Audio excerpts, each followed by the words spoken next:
Happy Holi to all dear friends. मैं तपस्या आप सभी को होली की बहुत बहुत शुभकामनाएं। Holi the festival of colours, रंगों का त्यौहार। रंग हमें बाहर इतने खूबसूरत लगते हैं, रंगीन। चारों ओर हमारे प्रकृति ने कितने रंग बिखेर रखे हैं। ये कलर्स आते कहाँ से हैं? बहुत बार हम ध्यान नहीं देते। आप देखें कितना प्रकृति खूबसूरत है, कैसे पत्तियाँ हरी और फूल गुलाबी, रेड, लाल होते हैं। कलर्स, सन से जो हमें ऊर्जा मिलती है वो सारी 7 कलर्स में आती है। And very much surprise thing कि हमारे जो सारे चक्र हैं सेम उनके कलर भी वही हैं जो इंद्रधनुष में होते हैं। अमेजिंग। फर्स्ट कलर ऑफ चक्र इज़ रेड एंड लाल रंग ही इंद्रधनुष का पहला रंग है। दूसरा ऑरेंज, तीसरा पीला, चौथा हरा, पांचवा नीला, छठा बैगनी and 7 one is light purple, हल्का बैगनी। सेम यही कलर हमारे इंद्रधनुष में होते हैं। So we all are connected, all planets, all person, we all. हमको लगता है कि हम अलग हैं, बट इनसाइड हम सभी एक हैं। तो जो 7 कलर जो प्रकृति में हमें दिखाई देते हैं और जो भी कलर दिखाई देते हैं वो सारे ही कलर उन कलर्स के मिलने से बनते हैं।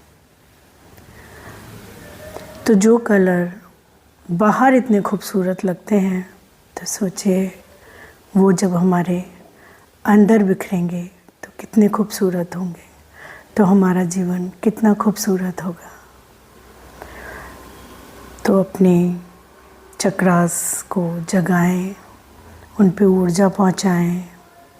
आजकल हम चक्रा ध्यान कर रहे हैं।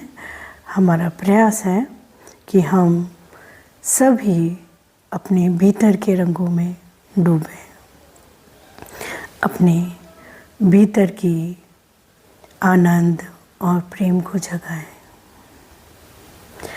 तो to all of you, happy Holi. रंगों में डूबें, बाहर भी और भीतर भी। एक रंग प्रेम का, उसमें डूबें।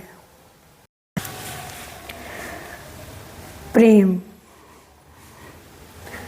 सभी चाहते हैं अपने जीवन में कि उनको प्रेम मिले, पर शुरुआत हम करें प्रेम देने से। हमारा भाव, हमारे भीतर प्रेम अपने आप ही प्रकृति की दी हुई वरदान जैसी चीज़ है, बट हम बाहर से पाना चाहते हैं। Problem is this. तो जब आप अपने अंदर जाते हैं, चौथा चक्र, मिडिल चक्र, मध्य चक्र, अनाहत चक्र, हृदय चक्र, जब चौथे चक्र पर ऊर्जा जाती है, ऊर्जा पहुंचती है, तब आप बहुत गहरे प्रेम में होते हैं, विदाउट एनी रीज़न, खुद के प्रेम में, खुद के आनंद में। तो नीचे के चक्रास जो हमें पहला, दूसरा, बहुत ज़्यादा दुख, परेशानी, एंजाइटी, बहुत सारी प्रॉब्लम्स, फिज़िकली, मेंटल इश्यूज़ में जब हमारी नीचे के चक्रास में ऊर्जा रहती है तो ये सारी परेशानियां हमें मिलती हैं। तो उस ऊर्जा को ऊपर पहुंचाएं, जगाएं और ध्यान करें, खुश रहें, आनंदित रहें। तो लोग पूछते हैं बहुत बार कि ध्यान के क्या फ़ायदे हैं, ध्यान करने से क्या होगा। एक्चुअली ध्यान सबसे पहले हमें खुद के करीब लाता है। जो हम बाहर दौड़ रहे होते हैं अपनी फैमिली के लिए, बच्चों के लिए, पेरेंट्स के लिए, समाज के लिए, काम के लिए, जॉब के लिए, हम बाहर ही रहते हैं मोस्ट ऑफ टाइम। हमें अपना बिल्कुल ख्याल नहीं होता कि हम कौन हैं। मोस्ट ऑफ टाइम ये विचार आता भी है कि हम कौन हैं, क्या कर रहे हैं, बट फिर हम अपने कामों में लग जाते हैं और भूल जाते हैं। मोस्टली फीमेल कभी अपने आप को बहुत ज़्यादा टाइम नहीं देती, हमेशा अपनी फैमिली, बच्चे, रिस्पॉन्सिबिलिटी पर ही अपना पूरा जीवन बिता देती हैं और धीरे धीरे वो अपनी खुद की खुशी, खुद की आइडेंटिटी, क्या चीज़ उन्हें अच्छी लगती है, किस चीज़ के लिए वो स्टार्टिंग में जब वो छोटी थी तो क्या सपने देख के वो बड़ी हुई थी, वो सारी ही चीज़ें फैमिली, बच्चों जैसा हमारा कल्चर है उसमें ही पूरा जीवन बीत जाता है। तो बहुत सारी फीमेल्स के अंदर कुछ ना कुछ ऐसी चीज़ें जो रुक जाती हैं, दब जाती हैं, वो ग्रंथियाँ बन जाती हैं, वही चीज़ें रोग में परिवर्तित हो जाती हैं। एक बहुत अच्छी मुझे भी जस्ट स्टोरी याद आ रही है, मैं आप लोगों को सुनाती हूँ। स्टोरी मैं अक्सर अपनी फ्रेंड्स को सुनाती हूँ, जो लोग हमेशा यही कहते हैं, नहीं यार मेरे पास टाइम नहीं है, टाइम नहीं मिलता। तो मैं आपको सुनाती हूँ।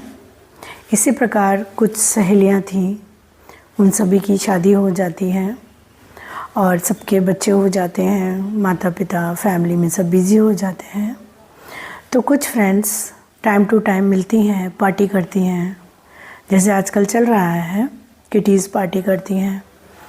तो एक उसमें से थी जो कभी भी समय नहीं दे पाती थी। जब भी उसकी फ्रेंड्स उसको कॉल करती थी कि आ जा यार, तो वो हमेशा कहती थी, अरे यार मेरे पास टाइम नहीं है, बच्चों के लिए, बच्चे स्कूल से आने वाले हैं, बच्चों को देखना है, मम्मी पापा को देखना है, मेरे बिना इनका काम नहीं चलता, हस्बैंड को हर वक्त मैं चाहिए ही होती हूँ, लाइक दिस। वो इतनी रिस्पॉन्सिबिलिटी फैमिली की, बच्चों की अपने ऊपर लेके रहती थी, उसको लगता था कि उसके बिना दुनिया चलेगी ही नहीं। वो कभी भी अपनी दोस्तों के पास नहीं आती थी, बहुत ही रेयर मिलना होता था। डेली लाइफ में वो बहुत बिज़ी हो गई थी। सडनली कुछ ऐसा होता है कि उसकी डेथ हो जाती है, वो मर जाती है। तो उसकी सहेलियों को बड़ा दुख होता है। कुछ दिनों बाद, 1-1.5 महीने बाद वो सहेलियाँ फिर मिलती हैं सारी और उसकी बात करती हैं अपनी फ्रेंड की जिसकी डेथ हो जाती है, कि चलो उसके घर पे फ़ोन करके देखते हैं, भैया से बात करते हुए उसके हस्बैंड से कि अब वो कैसे हैं, उसके बिना तो बड़ी दिक्कत हो गई होगी, पूरा जीवन अस्त व्यस्त हो गया होगा। तो वो उसके हस्बैंड को कॉल लगाते हैं, बट वो उसका कॉल पिक नहीं होता, उठता नहीं है।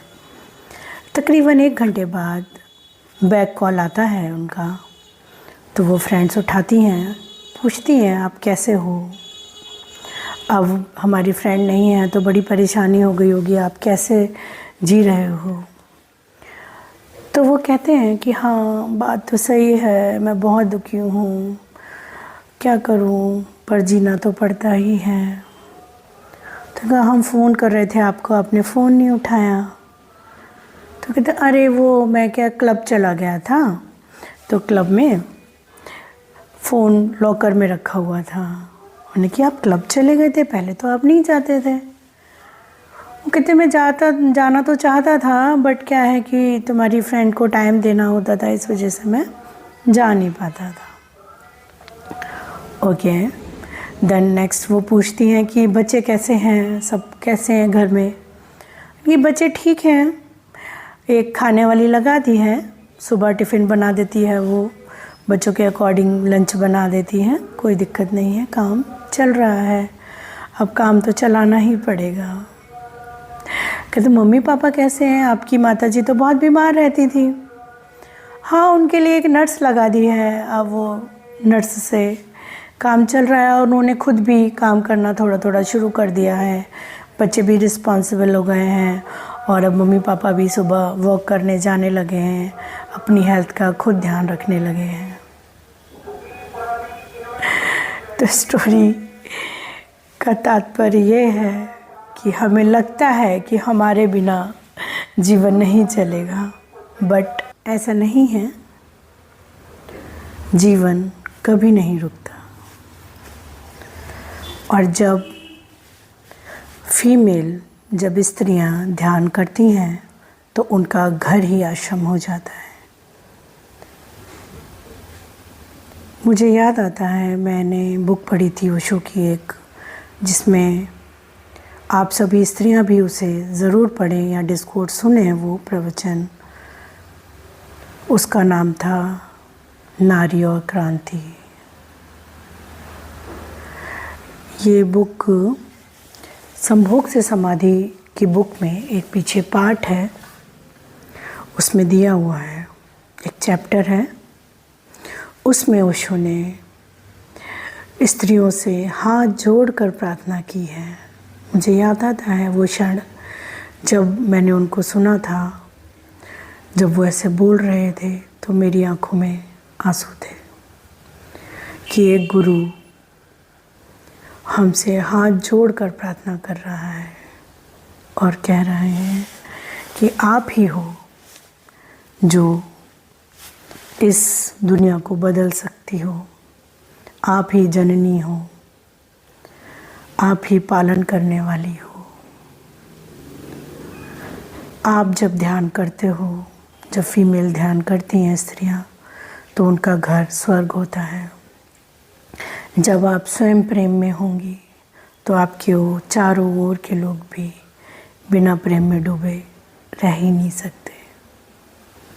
तो मेरी भी रिक्वेस्ट है आप सभी से, सभी स्त्रियों से, सभी फीमेल से, कि आप सब लोग अपने लिए समय ज़रूर निकालें, ध्यान करें। कुछ समय 24 घंटे में 1 घंटा अपने लिए ज़रूर निकालें। ध्यान करें, नाचें, गाएं, जो भी आपकी हॉबी है उसे पूरा करें, फुलफ़िल करें। खुश रहें, आनंदित रहें। Happy Holi to all of you again.